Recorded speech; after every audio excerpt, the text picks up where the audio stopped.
Firstly, can you start by telling us a little bit about who you are and what your role is at 149? So I'm Lian Brown and I am the Change and Implementation Manager. And that's quite a broad title.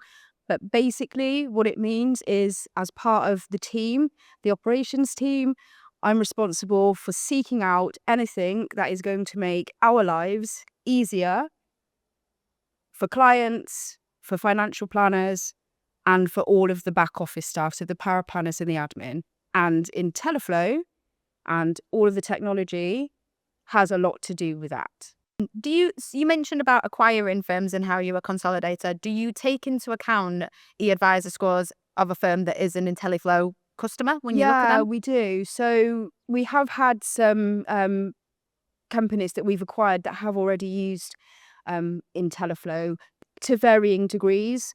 And what we do is the data quality. We will check their data quality score and we will use that to ensure that we can do a really good cleanup if it needs to be done before it goes into ours.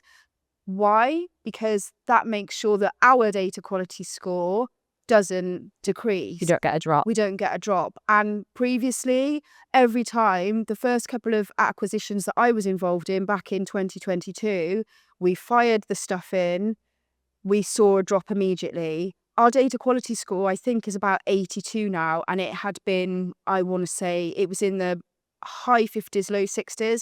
So to get it up to there is fantastic. But to maintain it when we're acquiring locations and putting their data in, that the eAdviser score on the data quality is super helpful to us. And knowing that when you acquire a firm and it comes across that it's good data that's going in, you don't have that concern of right now we need to look at a cleanse of that data straight away. We're doing it pre instead of post. No, I think that makes sense to look at it beforehand, doesn't it? I suppose we have a big customer bank and some don't take into account the eAdviser scores. What would you say to the firms that aren't even considering their eAdviser scores or haven't harnessed the power of the eAdviser metrics? I would say check it out. There's a lot of, some people think that they're utilizing this. It's like having a mobile phone, right? You think, oh yeah, I'm using all my apps and this, that, and the other, but you're really only tapping into a very small part of your phone. You're probably using it to send a couple of social media. With intelliflo, if you use that eAdviser, it will show you very, very clearly where the hotspots are, your valuations, your data quality, where you can look at in a business to help increase efficiencies across your business. It's a no-brainer to me. Gives you an area of focus, doesn't it? Absolutely. The same way that it's given us a focus for the personal finance. Yeah, absolutely. Yeah, I mean, we saw in Nick's speech earlier that he was saying that the new features that we're looking to roll out, they will now be incorporated into the eAdviser scores. Do you think that will just push you to kind of maintain that champion status? Oh, 100%. And if there is a status above a champion status, we'll be aiming for that. You'll get there.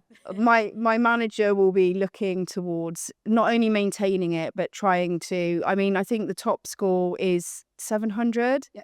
I'm sure that's the hallowed ground. I'm not sure how many people have got there, but that would be, if we could get as close to that, that would be fantastic. What do you think's next in like your tech adoption journey, I suppose? Oh, good question. We've got a lot of tech adoption. We want to just embrace everything tech adopted if it can help. But one of our main drivers is making sure it's integrated with intelliflo.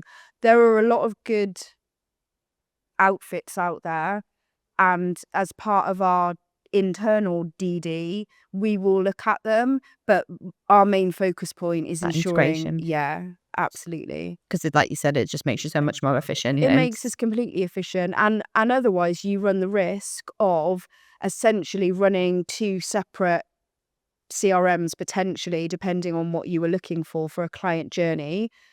We need a single source of truth. Yeah. We want to make it as seamless and as frictionless as possible for everyone to be able to use. Clients, first and foremost, but everyone who is supporting the financial planner with helping that client achieve their goals and their dreams, basically. So we need integration. it makes no sense to us. There would have to be a very good business case for us to go outside of lack of integration. Yeah. Fantastic. Lovely.